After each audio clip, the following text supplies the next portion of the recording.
السلام عليكم، اهلا بكم في درس جديد من دروس تعلم تي في. انا عمر ابو هاشم مدير قناه تعلم تي في. النهارده ان شاء الله هشارك معاك اهم 5 نصايح لتحديد الاهداف. ولكن قبل ما ابدا معاك فيديو النهارده، والله وحشتني جدا جدا جدا. بقالي كتير جدا ما نزلتش فيديوهات، ولكن والله غصب عني. النهارده ان شاء الله هشارك معاك اهم 5 نصايح ممكن تقدر تدير بيهم اهدافك وتحط اهداف كويسه وتقدر تمشي عليهم باستراتيجيات معينه صح وتوصل للي انت عايزه. ولكن قبل ما ابدا فيديو النهارده ما تنساش بقى لو وصل لك الفيديو ده تنزل تدوس اللايك وتعمل سبسكرايب في القناه علشان نقدر نوصل لاكتر قدر من الناس. قبل ما ابدا حلقه النهارده عايز اشارك معاك قصه كانت تخص شخص.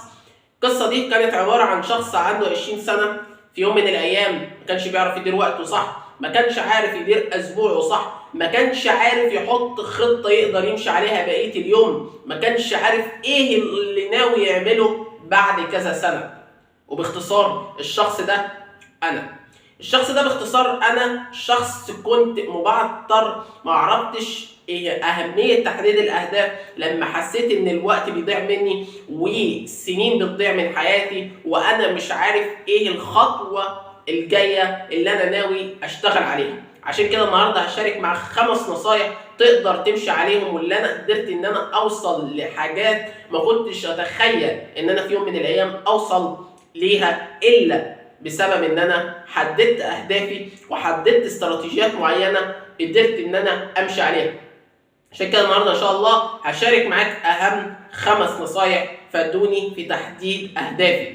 ولكن ملحوظه او نصيحه، احيانا تحديد الاهداف عشوائي ما بيوصلكش الا لطريق مسدود. فحاول ان انت تاخد ال5 نصايح بتوع تحديد الاهداف للاخر. اول حاجه، لازم تجعل لنفسك حافز في هدفك. يعني انت ليه اصلا بدأت وحطيت الاهداف دي؟ ليه حطيت الهدف ده والهدف الثاني والهدف الثالث؟ ايه فكرتك اصلا ان انت كنت عايز توصل لها؟ ايه الحافز اللي انت عايز توصل بيه قدام في تحديد اهدافك دي؟ الحافز ده هو اللي هيخليك تكمل طريقك للاخر، هو اللي هيخليك تكمل طريقك ضد الانتكاسات وضد الحزن وضد اليأس وضد الإحباط. لأنك في طريق تحديد أهدافك هتقابل مراحل في حياتك هتوقفك. فلازم تعرف وانت بتحط أهدافك ايه الخطة اللي انت ناوي تمشي عليها، وايه الحافز اللي هيوصلك للأهداف اللي انت عايز توصل لها دي. فلازم أول حاجة ونصيحة مني، لازم تعرف انت بتحط الخطة دي ليه، ولازم تعرف انت بتحط الحافز ده ليه، ولازم تعرف انت بتحط الهدف ده ليه. يبقى انت لازم تعرف انت وانت بتحط اهميه الاهداف بتاعتك، لازم تعرف انت بتحط اهدافك ليه وايه اللي انت عايز توصل له.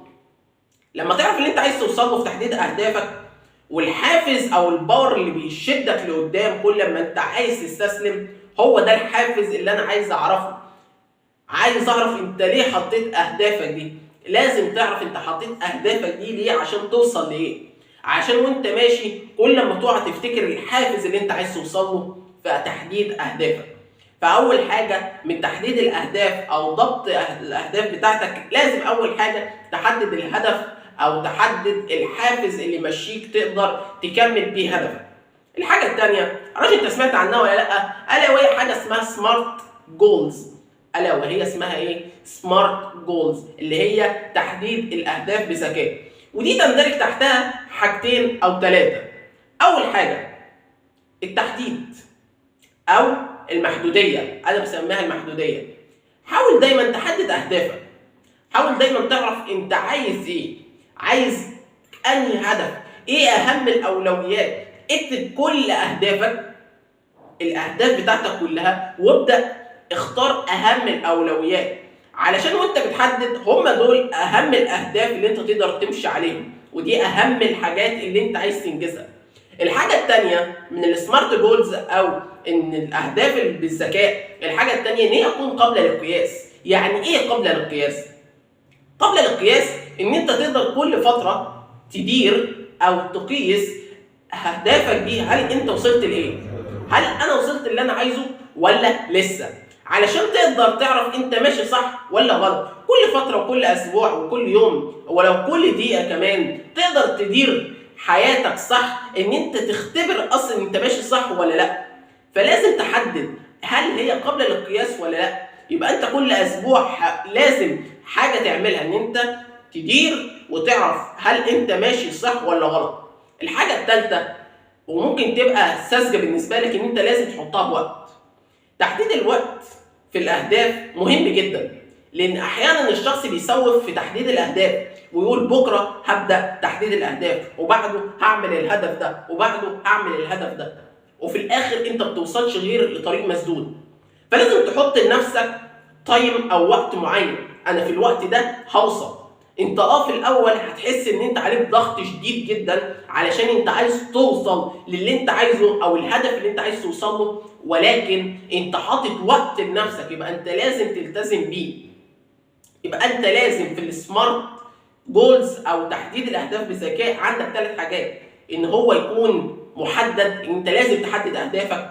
الحاجه الثانيه ان هو يكون قابل للقياس، ان انت كل فتره تقيس هل انت ماشي في الطريق الصح ولا ماشي في الطريق الغلط. الحاجه الثانيه ان هو يكون بوقت، لان الوقت ده هيمنعك من عدم التسوف في تحديد اهدافك. الحاجه الثالثه من اهم النصائح في تحديد الاهداف الا وهي كتابه الاهداف. زيها زي بالظبط تحديد الاهداف، لازم تحدد وتحط الاهداف بتاعتك. لازم تقول انا عايز ايه، ليه اهم الهدف ده، انا عندي اهم من الهدف ده، الا وهي بتندرج تحت حاجه اسمها تحديد الاولويات. لازم تعرف انت بتكتب اهدافك ليه، علشان تكون زي كده انا حاطط اهدافي قصاد عينيا، كل يوم اقول انا هوصل للهدف ده في يوم من الايام، انا هوصل للهدف ده في يوم من الايام. كل يوم بقول لعقلي وبترجم عقلي ان هو يترجم الحاجات دي علشان هي دي اهم الاهداف بتاعتي، وكل يوم بخدع عيني واقول هي دي اهم الاهداف بتاعتي. يبقى انت لازم تكتب اهدافك، سواء كانت على الحيطه او على الثلاجه او ايا كان الحاجه، لازم تكتب اهدافك قصاد عينيك. ده بيديك باور وبيديك دافع ان انت تكمل في تحديد اهدافك. والحاجه الرابعه من تحديد الاهداف، لازم تعمل خطه. لازم تعمل خطه تقدر تمشي عليها، وتقدر تدير وقتك فيها، وتقدر تدير اهدافك فيها. علشان كده الخطه مهمه جدا في تحديد الاهداف. انا وقتي بيختلف عن وقتك، عن وقت المشاهد الثاني، عن وقت المشاهد الثالث. كلنا بنختلف في وقتنا، ولكن كلنا بنندرج تحت حاجه اسمها 24 ساعه، ان انت تقدر تدير وقتك فيهم ازاي. علشان كده لازم تحط خطه من بدايه وانت بتكتب الاهداف، من بدايه وانت بتحفز نفسك للاهداف، من حيث ان انت بتحط اصلا اهداف بذكاء، ان هي بتكون قبل القياس، وان هي بتكون محدده، وان هي بتكون محدده كذلك بوقت. لازم تحط اهم الحاجات دي اللي هي الخطه اللي انت تقدر تمشي عليها. يبقى الخطه دي جزء كبير جدا لا يتجزأ من نجاح اي هدف في حياتك. والحاجه الخامسه والاخيره، ان انت لازم، واعذرني في اللي انا هقوله لك ده، تلزم نفسك ورجوليتك شويه، ان انت تحدد اهدافك برجوليه وان انت تمشي عليها. يبقى انت لازم تحدد خطه كويسه تقدر تمشي عليها. والحاجه الخامسه والاخيره، ان انت تلزم نفسك ان انت تمشي على الخطه دي، لان تحديد الاهداف لازم يكون في شويه حماس وانت بتحدد اهدافك، علشان الحماس ده هو اللي هيخليك تكمل للاخر وتوصل للنهايه اللي انت دايما عايز تكون فخور بيها. وعايز افكرك في حاجه في كتابه الاهداف، حاول دايما تكتب اهداف سلسه ومبسطه، ولا ان انت تكتب حاجات سهله خالص. حاجه تكون في رينج المعقول ان انت قادر تحققها. ما تجيش تحط 5000 تحديد هدف وتقول ان انا احدد الاهداف دي كلها. النبي في القرآن الكريم قال ما جعل الله لرجل من قلبين في جوفه.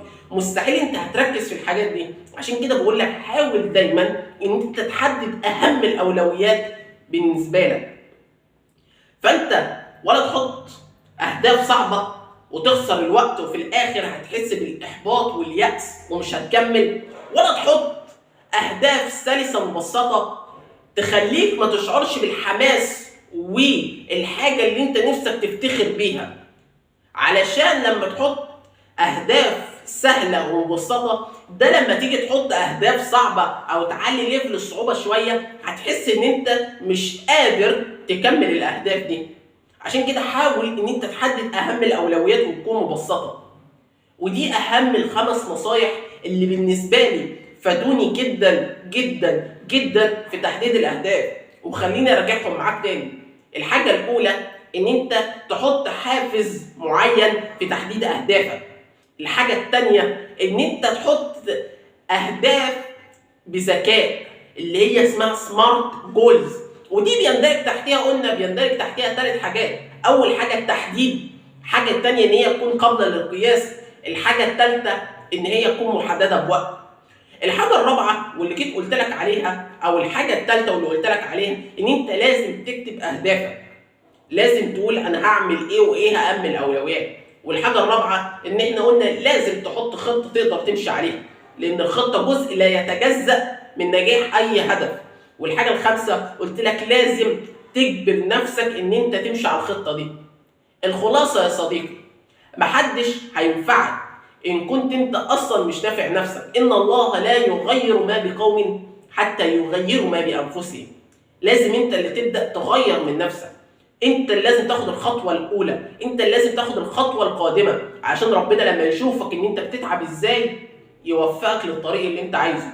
ودايما بختم بالايه اللي بتقول وان ليس للانسان الا ما سعى وان سعيه سوف يرى. ربنا لما يشوفك ان انت ماشي في الطريق ده وبتتعب في الطريق ده، ربنا هيحطك على الطريق الصح، بس انت ابدأ وسيب الباقي على ربنا. وكده اكون خلصت حلقه النهارده في تحديد الاهداف. لو عجبك الحلقه ما تنساش تدوس لايك للفيديو ده، تعمل سبسكرايب في القناه، واشوفك في حلقات قادمه ان شاء الله على خير. السلام عليكم ورحمه الله وبركاته.